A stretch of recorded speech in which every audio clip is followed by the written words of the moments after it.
Hello, my darling, and welcome to today's story time, and our first in the 12 Days of Christmas story countdown.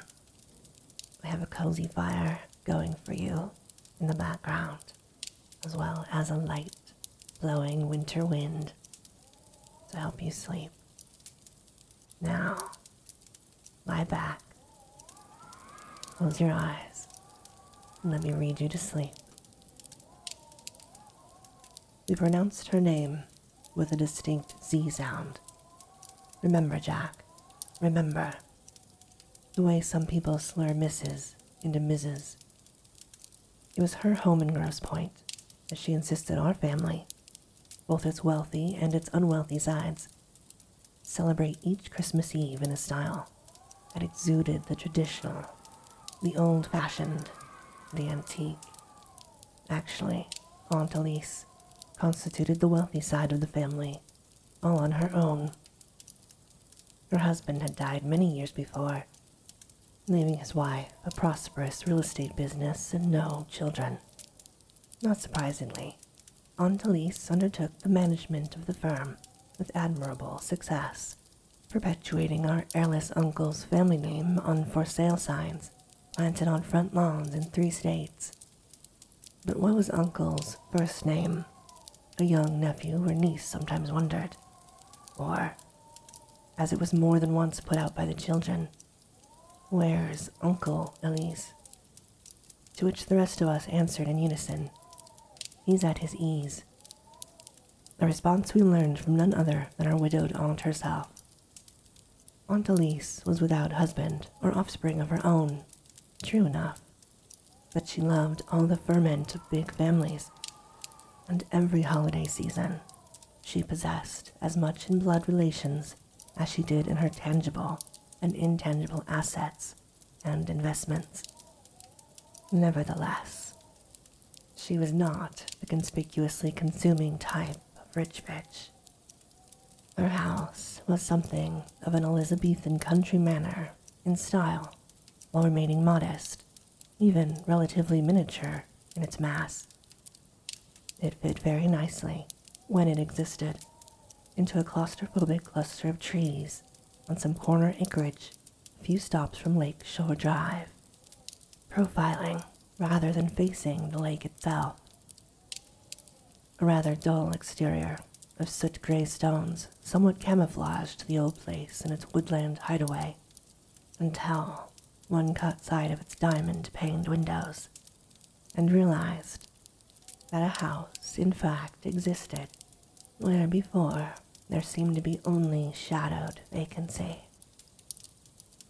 Around Christmas time, the many faceted windows of my aunt's residence took on a candied glaze in the pink, blue, green, and other colored lights strung about their perimeters. More often in the old days, remember them, Jack. A thick December fog rolled off the not yet frozen lake, and those kaleidoscope windows would throw their spectrums into the softening haze.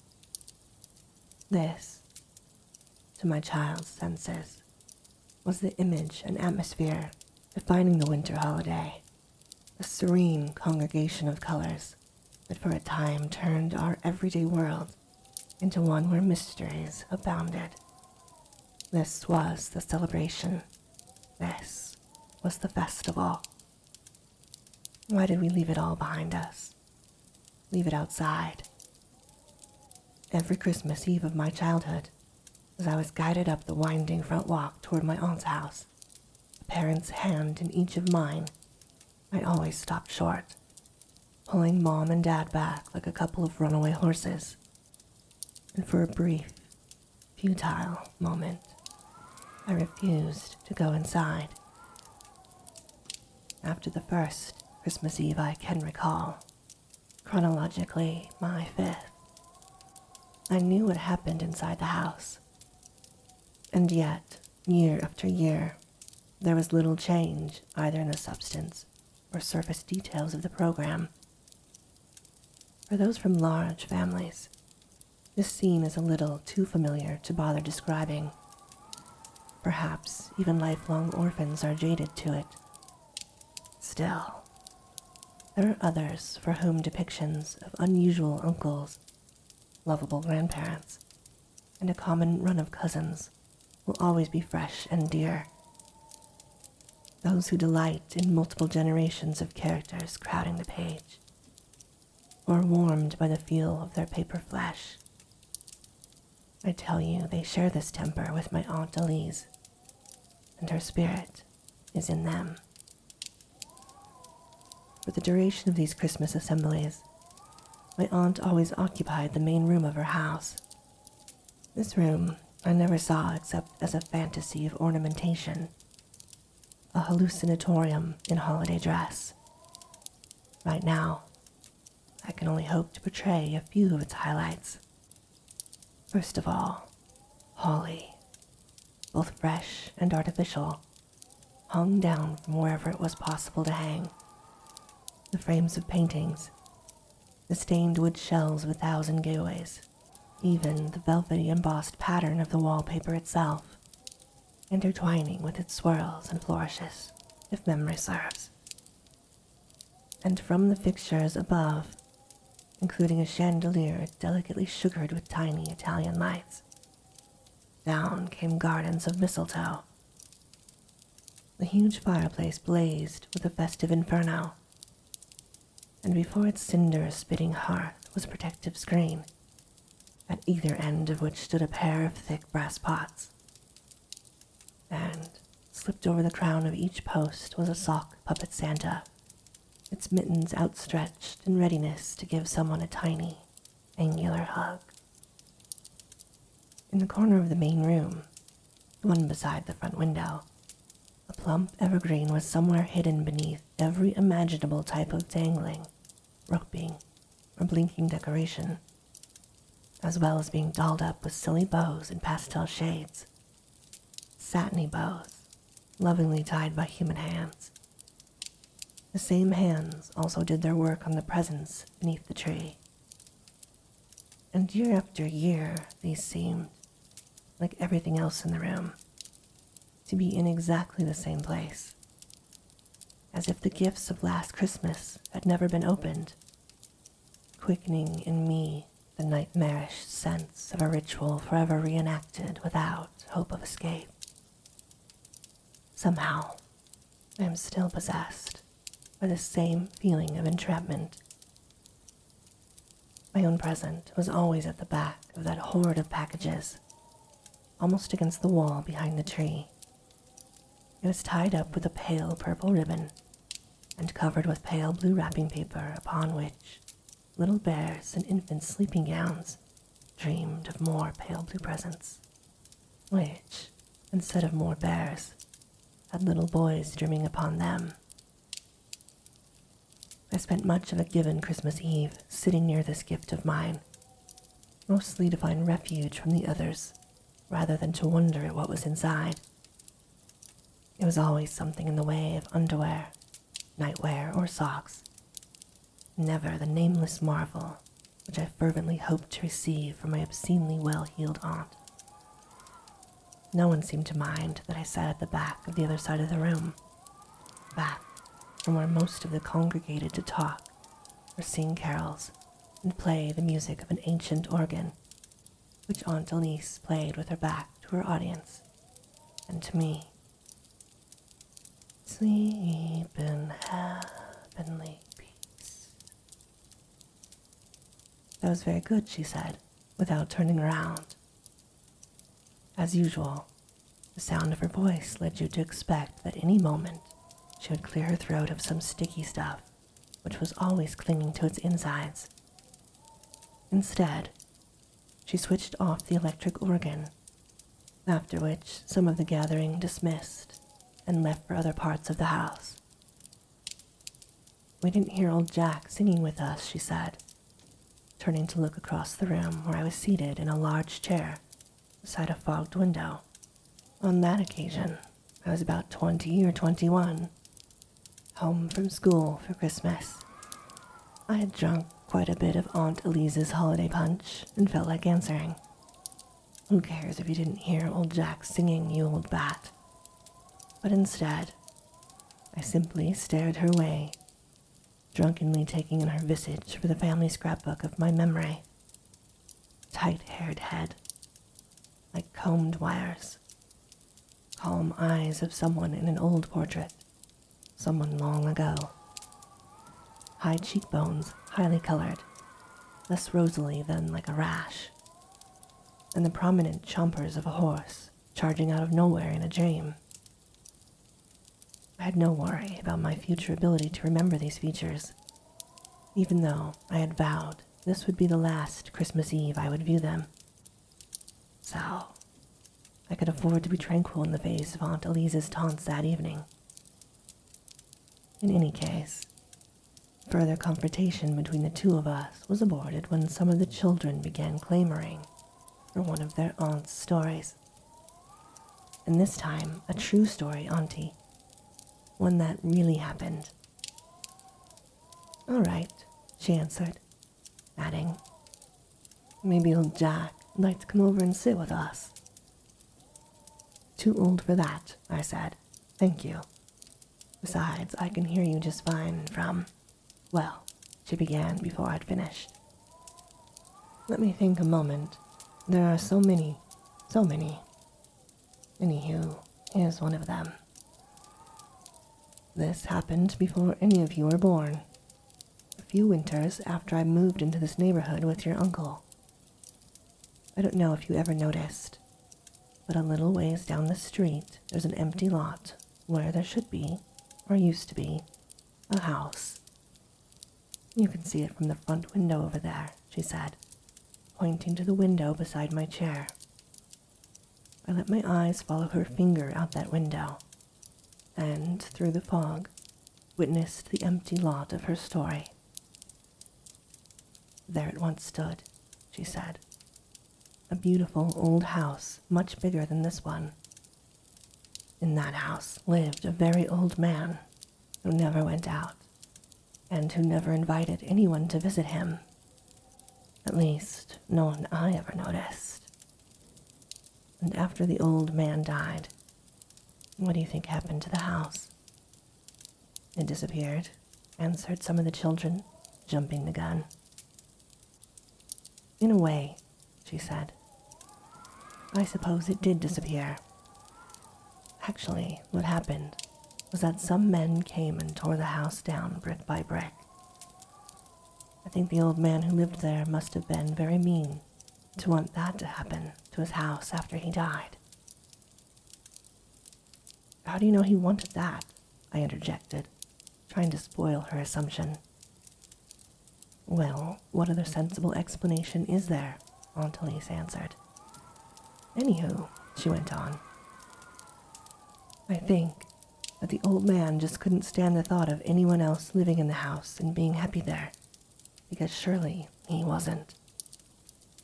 But maybe, just maybe, he had his house torn down for another reason.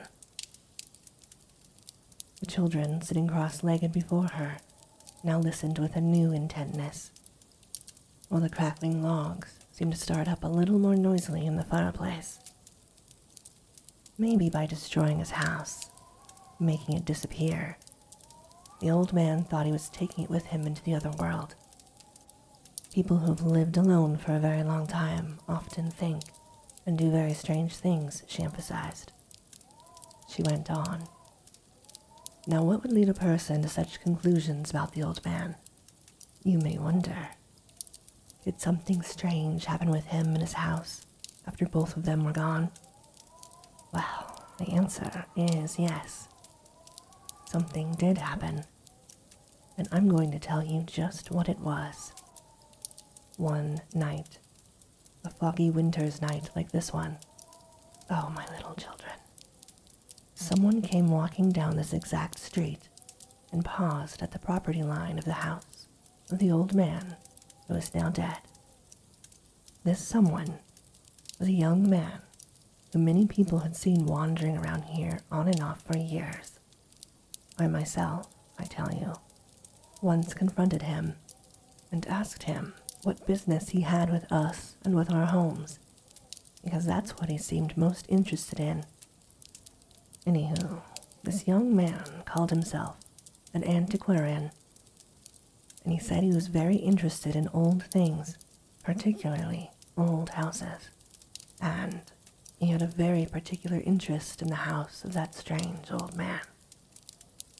A number of times, he had asked him if he could look around inside. The old man always refused. Most of the time, the house was dark, as though no one was home, even if someone always was. So you can imagine the young man's bewilderment when on that winter's night, what he saw was not a dark house where it seemed no one was inside, but a place all lit up with bright Christmas lights shining through the fog. Could this be the old man's house, decorated so nice and cheerful with these lights? Yes, it could, because there was the old man himself standing at the window with a rather friendly look on his face. So, one more time, the young man thought he would try his luck and maybe get to see what was inside the house. He rang the bell, and the front door opened wide. The old man didn't say anything, but merely stepped back so the caller could come in. Finally, the young antiquarian would be able to study the inside of the house to his heart's content.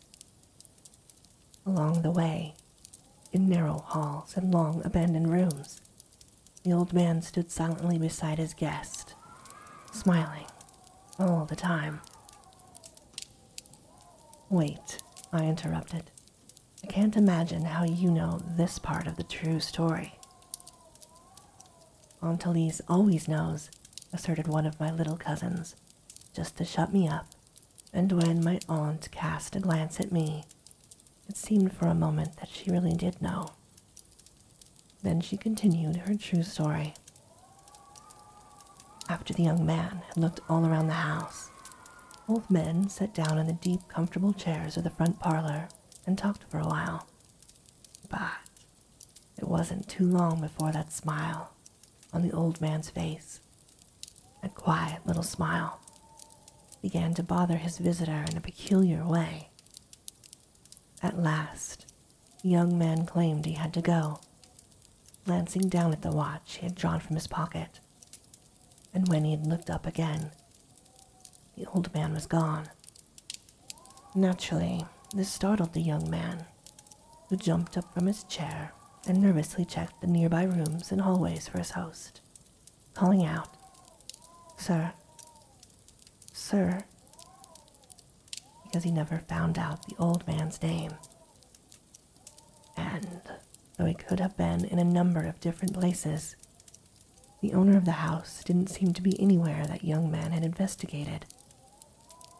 So the antiquarian finally decided just to leave without saying goodbye, or thank you, or anything like that. But he didn't get as far as the door when he stopped dead in his tracks because of what he saw through the front window. There seemed to be no street anywhere, no street lamps or sidewalks, not even any houses, besides the one he was in, of course. There was only the fog, and some horrible, tattered shapes wandering aimlessly within it. The young man could hear them crying. What was this place? And where had the old house taken him? He didn't know what to do except stare out the window. And when he saw the face reflected in the window, he thought for a second that the old man had returned and was standing behind him again, smiling his quiet smile. But then the young man realized that this was now his own face, and, like those terrible ragged creatures lost in the fog, he too began to cry. After that night, no one around here ever saw the young man again. "Well, children, did you like that story?" she asked. I sighed. I felt tired, more tired than I'd ever been in my life. I barely had the will or the strength to push myself out of the chair into which I'd sunk down so deep. How slowly I trudged past faces that seemed far off in the distance. Where was I going? Was I in want of another drink? Did I desire another dainty from the table spread with Christmas treats? What was it that was calling me away from that room? No time seemed to have passed. When I came to myself, I was walking down a foggy street. The fog formed impenetrable white walls around me, narrow corridors leading nowhere, and rooms without windows. I didn't walk very far before realizing I could go no farther.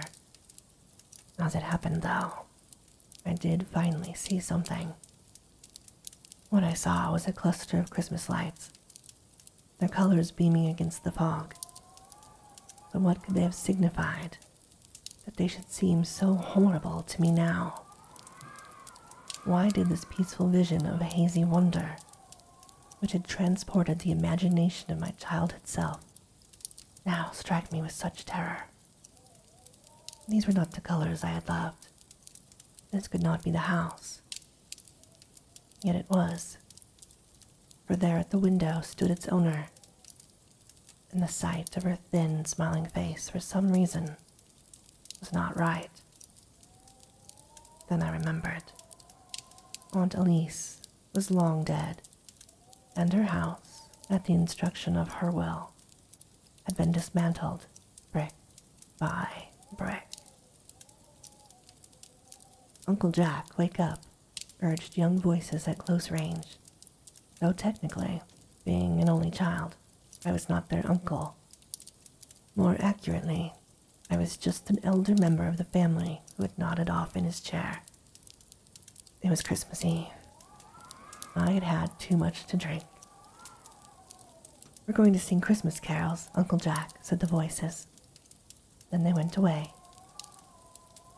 I went away too, retrieving my overcoat from the bedroom, where it lay buried in a communal grave under innumerable other overcoats. Everyone else was singing songs to the strumming of guitars. I liked their metallic timbre, because it was in no way reminiscent of the rich, rotting vibrations of the church organ Aunt Elise played on Christmas Eves long past. Forgoing all rituals of departure, I slipped quietly out the back door in the kitchen. I left that Christmas Eve get-together as if I had an appointment to keep, one of long standing, whose import I never knew or had forgotten. So many things I could remember from years gone by, and easily enough, because I have led such an uneventful and solitary existence. But I cannot remember what happened next that evening. My mind was not at its best, and the dream I had earlier must have carried over into the one I had when I sleep at home. Though I do not recall doing that either. The one thing I do remember, as if it happened while I was still awake and not dreaming, was standing before the door of a house that no longer existed. A door that opened in a slow, weighty sweep. Then a hand reached out and laid itself upon me. What horror I felt as I saw that great, gaping smile and heard the words, "Merry Christmas, old Jack."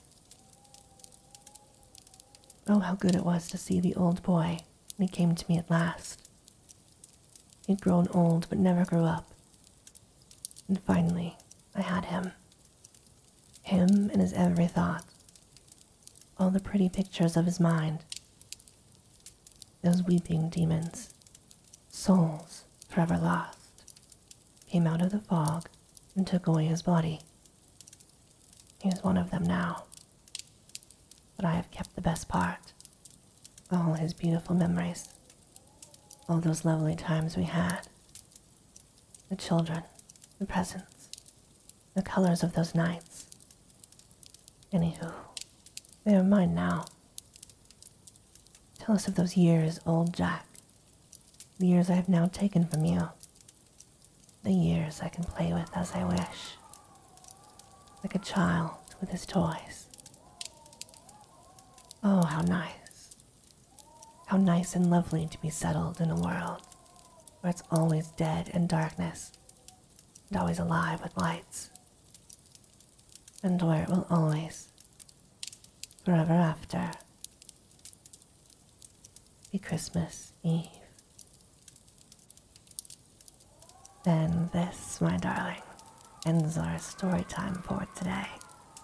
As always, I hope that you have very sweet and creepy dreams.